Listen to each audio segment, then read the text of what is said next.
இந்த நவராத்திரிக்கு வித்தியாசமான சுண்டல் 2-3 பண்ணி காமிக்கிறேன். ரொம்ப டிஃபரெண்டா இருக்கும். ஒவ்வொன்றுக்கும் ஒவ்வொரு பொடி போட போறேன். ரொம்ப நல்லா இருக்கும். பண்ணி பாருங்க. பச்சைப்பயிறு முளை கட்டினது சுண்டல் பண்ண போறேன். கிரீன் கிராம் ஸ்ப்ரவுட்ஸ் சுண்டல். பச்சைப்பயிறு 1/2 கப் எடுத்துட்டு இருக்கேன். இப்ப இதை நல்லா அலசிட்டு 8 மணி நேரம் ஊற வைக்க போறேன். நல்லா கழுவிட்டு இது முழுகிற அளவுக்கு தண்ணி ஊத்தி வைக்க போறேன். இதை 8 மணி நேரம் அப்படியே வச்சிருங்க. பச்சை பயிறு 8 மணி நேரம் ஊறி எடுத்து இந்த தண்ணிய வடிகட்டி எடுத்துன்னு வரேன். இப்போ ஒரு கேசரோல் எடுத்துக்கோங்க. இந்த கேசரோல்ல இத போட்டு அப்படியே மூடி வச்சிருங்க. ஒரு நாள் வச்சுட்டு பார்த்தேன்னா லேசா முளை வந்திருக்கும். அடுத்த நாள் பார்த்தேன்னா கொஞ்சம் நல்ல பெருசா வந்திருக்கும். 3வது நாள் பார்த்தேன்னா ரொம்ப பெருசா வந்திருக்கும். சாயங்காலமும் காத்தாலையும் ஒரு வாட்டி திறந்து பார்த்துக்கோங்க. இப்ப நான் மூடி வச்சுட்டேன். அவ்வளவுதான். 24 மணி நேரத்துல முளை கட்டி எடுத்து இப்போ இன்னைக்கே நான் சுண்டல் பண்ணிடுறேன். ஒரே நாள் தான் வச்சேன். ஒரே நாள்ல இவ்வளவு நல்லா முளை கட்டிடு. ஈஸியா பண்ணிடலாம். கேசரோல்ல வச்சு மூடினாக்க நிமிஷமா ஆயிடும். 100 நாள் வச்சேன்னாக்க இன்னும் கொஞ்சம் நீளம் ஆயிடும். எப்படி ஆயிருக்கு பாருங்க. பெருசா இருக்கு. இது ஈஸியான மெத்தட். இது எனக்கு இந்த சைஸ் போறோம். அப்படி உங்களுக்கு இன்னும் கொஞ்சம் பெரிய சைஸ் வேணும்னாக்க இன்னும் ஒரு நாள் வச்சுக்கோங்க. இத பச்சையாவே சாப்பிடலாம். ஆக்சுவலா இதுல நீங்க ஒரு கிண்ணம் எடுத்துட்டு உப்பு போட்டு வெள்ளரிக்காய், கேரட், தக்காளி எல்லாத்தையும் போட்டுட்டு அப்படியே சாப்பிடலாம். இது அவ்வளவு புரோட்டீன் ரிச். இந்த மாதிரி சுண்டல் பண்ணி பாருங்க நவராத்திரி போது. நான் இத ஸ்டீம் பண்ணிக்க போறேன். இதை குக்கர்ல வெயிட்ட போடாம ஸ்டீம் பண்ணிக்கோங்க. ஒரு 10 மினிட்ஸ் அது போறோம்.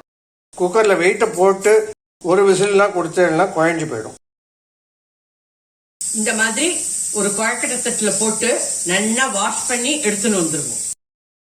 இப்ப கேஸ் மீடியம்ல வச்சிருக்கேன். நீங்க இட்லிக்கெல்லாம் வேக வைக்கிறாப்புல வேக வச்சுக்கோங்க. தட்டை போட்டு மூடி 8 to 10 மினிட்ஸ் ஸ்டீம் பண்ணுங்க. அந்த ஸ்ப்ரவுட்ஸ் எல்லாம் சாஃப்ட் ஆயிடும். 10 மினிட்ஸ் ஆயிட்டு இப்ப திறந்து பாக்குறேன். நல்லா வெந்துடுத்து பாருங்க. போரும். இப்ப கேஸ் ஆஃப் பண்ணிடுறேன். மத்தியானம் 2 ரொட்டி, ஸ்ப்ரவுட் சலாட், ஒரு கிளாஸ் லஸ்ஸி. போரும். Super lunch. அதுவும் டயாபெட்டிஸுக்கு ரொம்ப நல்லா இருக்கும். ஸ்ப்ரவுட்ஸ் சுண்டலுக்கு தேவையான சாமான்கள்: 1 டேபிள் ஸ்பூன் ஆயில், மஞ்சப்பொடி 1/4 டீஸ்பூன், கடுகு 1 டீஸ்பூன், உப்பு 1 டீஸ்பூன், சில்லி பவுடர் 1 டீஸ்பூன், கருவேப்பிலை கொஞ்சம், இஞ்சி 1/2 இன்ச், சர்க்கரை 1 டீஸ்பூன், பெருங்காய பொடி 1/2 டீஸ்பூன், 1/4 கப்பு தேங்காய் எடுத்துட்டு இருக்கேன், 1/4 கப்பு மாங்காய், பச்சை மிளகாய் 2 வகுந்து வச்சிருக்கேன். இது தேங்காய், மாங்காய், பட்டாணி சுண்டல் பண்றாப்புல இதுவும் பண்ண போறோம். இதுல புளிப்பு, காரம், உரப்பு எல்லாம் இருக்கும். சூப்பரா இருக்கும். தேங்காய், மாங்காய், பட்டாணி சுண்டல் ஆல்ரெடி நான் ஒரு வீடியோ போட்டிருக்கேன். தயவு செஞ்சு அதை போய் பாருங்க. இந்த ஸ்ப்ரவுட்ஸுக்கும் நான் ஒரு வீடியோ போட்டிருக்கேன். இது ரொம்ப ஈஸியா பண்ணிடலாம். சுகருக்கு ரொம்ப நல்லது. Protein rich. குழந்தைகளுக்கு நிறைய கொடுங்க. ஸ்ப்ரவுட்ஸ் சுண்டல் ஆரம்பம். Refined oil 1 tablespoon. இப்ப கடுகு போட்டுக்கிறேன். கடுகு வெடிக்கிறது. பச்சை மிளகாய், இஞ்சி, கருவேப்பிலை, மாங்காயை போட்டுக்கிறேன். ஒரு 2 மினிட்ஸ் வதக்கிக்கோங்க. உப்பு, காரப்பொடி, மஞ்சப்பொடி, பெருங்காயம், மாங்காயை போட்டு 2 நிமிஷம் வதக்கிட்டேன். இப்போ தேங்காயை போட்டு ஒரு பெரட்டிக்கிறேன். தேங்காய் 1/4 கப்பு. இந்த ஸ்ப்ரவுட்ஸ் போட்டுக்கிறேன். சுகர் போட்டுக்கிறேன். மாங்காய் தேங்காய் ஸ்ப்ரவுட் சுண்டல் இந்த மாதிரி ஒரு 2 நிமிஷம் பெரட்டிக்கோங்க. உப்பு காரம் எல்லாம் உங்க சாய்ஸ். அவ்வளவுதான் 2 minutes பரட்டிட்டு இருக்கேன். Gas off. கொத்தமல்லி.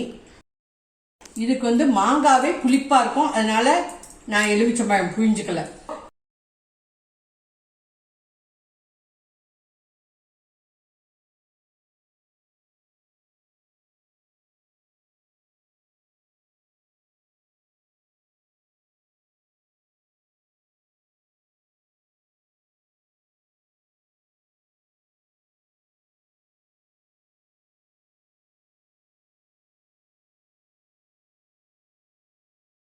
மாங்காய் தேங்காய் sprout sundal ready from Thoolkappu kitchen. Happy Navaratri. இது வந்து ரொம்ப புதுவிதமான சுண்டல். கண்டிப்பா இந்த நவராத்திரிக்கு பண்ணுங்க. மறக்காம சப்ஸ்கிரைப் பண்ணிக்கோங்க, ஷேர் பண்ணிக்கோங்க, பெல் ஐக்கான அமுக்குங்க. அப்பதான் நான் போடுற வீடியோ எல்லாம் உங்களுக்கு உடனே கிடைக்கும். தேங்க்யூ. பாய். ஜெய் ஹிந்த்.